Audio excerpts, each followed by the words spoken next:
আসসালামু আলাইকুম। আশা করি আল্লাহ তাআলা অশেষ রহমতে সকলে ভালো আছেন। আজকে যে বিষয়ে আলোচনা করব সেটা হলো কমপ্লিমেন্টারি ফুডস অর্থাৎ শিশুকে কিছু বাড়তি খাবার দেওয়ার জন্য যে খাবারগুলো দেওয়া হয় সেটাই কমপ্লিমেন্টারি ফুড নামে সকলে চিনে মেডিকেল সেক্টরে। এটা সাধারণত ৬ মাসের পর থেকে খাবার শুরু করতে হয়। কোনো বাচ্চা আগেই খেতে চায়। সাধারণত ৫ মাসে তাদেরও দেয়া যাবে, সমস্যা নাই। মায়ের দুধে যে পুষ্টি গুণাগুণ থাকে এটা সর্বোচ্চ ৬ মাস পর্যন্ত আপনি শুধু মায়ের দুধই যথেষ্ট একটা বাচ্চার জন্য। কিন্তু ৬ মাস পর সেটার আ পুষ্টির যে পূরণটা সেটা হয় না। এজন্য বাড়তি খাবার দিতে হয়। সেটা হলো কমপ্লিমেন্টারি ফুড। এটা কখন দিতে হয়? সাধারণত ৬ মাস বয়সের পর থেকে পূর্ণ হলে দিতে হয়।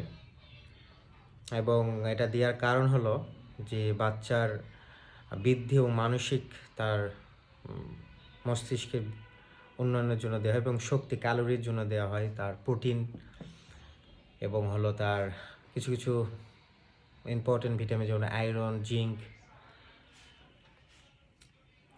এগুলোর জন্য তাদের কিন্তু এই বাড়তি খাবার দেওয়া প্রয়োজন। তো বাড়তি খাবারের জন্য কেমন খাবার দেওয়া উত্তম? প্রথমে অবশ্যই নরম খাবার দিতে হবে যেন সহজে সে হজম করতে পারে।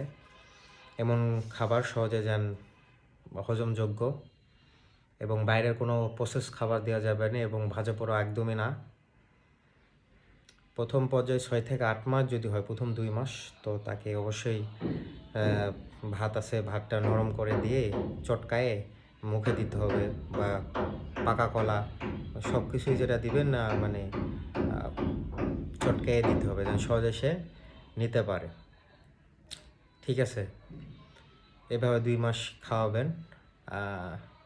দিনে ২ থেকে ৩ বার আর সাথে মায়ের দুধ। সাথে যখন ২ মাস শেষ হয়ে যাবে তখন আপনি যখন ৯ থেকে ১১ মাস মানে ১ বছর মানে দিকে তখন একটু ভাতের সাথে আপনি খিচুড়ি দিতে পারেন। খিচুড়ির সাথে একটু হালকা সবজি দিয়ে চটকায়ে দিতে পারেন এবং অবশ্যই খাবারে অতিরিক্ত ঝাল, মশলা এবং হলো লবণ দেওয়া যাবে না। এটা অ্যাভয়েড করতে হবে। যেসব ফলমূলের ভিতর কলাটা একটু দিতে পারেন ৩ থেকে ৪ বার এখন আর হালকা একটু নাস্তা ১ থেকে ২ বার। ঠিক আছে? এরকম করে আস্তে আস্তে বাচ্চাগুলো খাওয়ানো শেখাবেন এবং মায়ের দুধ তো চলবে ২ বছর পর্যন্ত। এই ২ বছরের মধ্যে কোনো মধু বা আপনার গরুর দুধ একদমই খাওয়া দরকার নাই। এগুলোর সময় কিন্তু খাওয়ালে অবশ্যই ল্যাকটোজ ইনটলারেন্স হয় অনেক বাচ্চাদের। এতে করে অনেক মারাত্মক মেডিকেল ইমার্জেন্সি হইতে পারে। এজন্য গরুর দুধ, মধু বা কোনো শক্ত খাবার যে গলাৎকরণের সমস্যা হয় সেসব খাবার অ্যাভয়েড করা উত্তম। সহজে যেন হজম করতে পারে সহজ খাবার এগুলোই প্রথমে খাওয়ানো উত্তম। এবং যখন তার ১ বছর পূর্ণ হয়ে যাবে তো অবশ্যই স্বাভাবিকভাবেই পরিবারের সকল খাবার যেরকম খায় সেরকমই তাকে দিতে হবে। কিন্তু কুমকুম করে দিতে হবে এবং চটকায় একটু হালকা করে দিতে হবে। অবশ্যই আপনারা খিচুড়ি রাখার চেষ্টা করবেন সবসময়, কারণ খিচুড়িতে সকল উপাদান আছে খাবারের, যেটা আমাদের শর্করা, আমিষ, ভিটামিন, খনিজ পদার্থ, পানি, লবণ,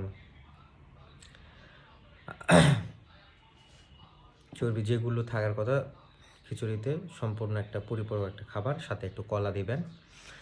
এইভাবে সে নর্মালিভাবে খাওয়া আরম্ভ করবে। তো এইভাবেই হলো কমপ্লিমেন্টারি ফুডটা কীভাবে আরম্ভ করতে হয়। প্রথম ২ মাস খাবারটা তাকে চিনাবেন। বেশি লবণ না, বেশি ঝাল না, জাস্ট ভাত চটকায়ে দিতে পারেন। সাথে কিছু কলা, ছোটো কলা চটকায়ে দিতে পারেন। ঠিক আছে? আর বাচ্চা যদি বেশি খাইতে চায় অবশ্যই খাওয়াতে পারেন, সমস্যা নাই। কিন্তু সকল কিছু কম করে দিবেন এবং সহজে যেন গলৎকরণ করতে পারে এজন্য খাবারগুলো দিতে পারেন। এবং ১ বছর পার হয়ে গেলে আপনি পারিবারিক পরিবার যেরকম খাবার সেরকমই দিবেন। ছোটো মাছ, মাংস যেটাই দিবেন চিবিয়ে দিবেন যেন তাকে গিলতে যেন না হয়। এর জন্য ছোটো বাচ্চাদের হয় কি তাদের তো ওই গলৎকরণে যে ওটা সম্পূর্ণভাবে এখনও তৈরি হয় না, একটু দেরি হয়। এই জন্য সহজে যেন চিবাতে না হয়, সহজে যেন চলে যায় এইসব খাবারই তাকে দিতে হবে। দিলেও তাকে চিবিয়ে দিতে হবে, নরম করে খাবারগুলো দিতে হবে। এটা হলো কমপ্লিমেন্টারি ফুড, এগুলো খাবার আমাদের বাচ্চাদের অবশ্যই তাকে শক্তি যোগাবে, অর্থাৎ এইসব খাবারে ক্যালোরি থাকে, সাথে তার মাল্টিভিটামিন, খনিজ পদার্থ, সাথে তার প্রোটিন আছে। তার শরীর বৃদ্ধি করার জন্য খুবই খুবই ইম্পর্টেন্ট প্রোটিন। এসব খাবার দিলে ইনশাআল্লাহ বাচ্চা উন্নতি করবে। এই ছিল কমপ্লিমেন্টারি ফুডের কিছু কথা। তাহলে মুদ্রা কথা হলো, কমপ্লিমেন্টারি ফুড হলো বাড়তি খাবার যেটা 6 মাসের পর দেওয়া হয় মায়ের দুধের পাশাপাশি। এটা সাধারণত মায়ের দুধ 6 মাস পর্যন্ত পর আর যতটুকু পুষ্টি দরকার বাচ্চা সেটা পায় না, এই জন্য বাড়তি খাবার দিতে হয়। কী কারণে? আমাদের শক্তির জন্য, তার বৃদ্ধির জন্য, প্রোটিন যেটা লাগে, ভিটামিনস, মিনারেলস, ফ্যাট, এগুলোর জন্য তাদের এটা দেওয়ার দরকার হয়। তো আশা করি আপনারা সকলে ভালো থাকবেন, সুস্থ থাকবেন। আসসালামু আলাইকুম।